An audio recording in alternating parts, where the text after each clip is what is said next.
મહીસાગરના કડાણા ડેમની જળ સપાટી 416.5 ફૂટ પર પહોંચી છે। કડાણા ડેમમાં 71,511 ક્યુસેક પાણીની આવક છે। મહીસાગર નદીમાં 80,000 ક્યુસેક પાણી છોડાઈ રહ્યું છે।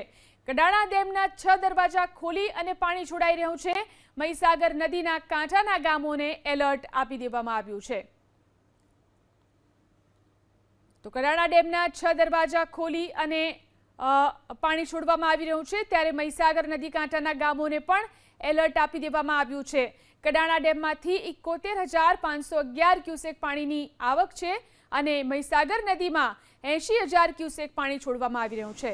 ડેમના 6 દરવાજા ખોલી અને પાણી છોડાઈ રહ્યું છે, ત્યારે મહીસાગરના કાંઠાના જે ગામો છે તેને એલર્ટ આપી દેવામાં આવ્યું છે। જે રીતે ઉપરવાસમાં ભારે વરસાદ થયો છે તેને લઈને મહીસાગર નદીમાં ડેમમાંથી પાણી છોડાઈ રહ્યું છે।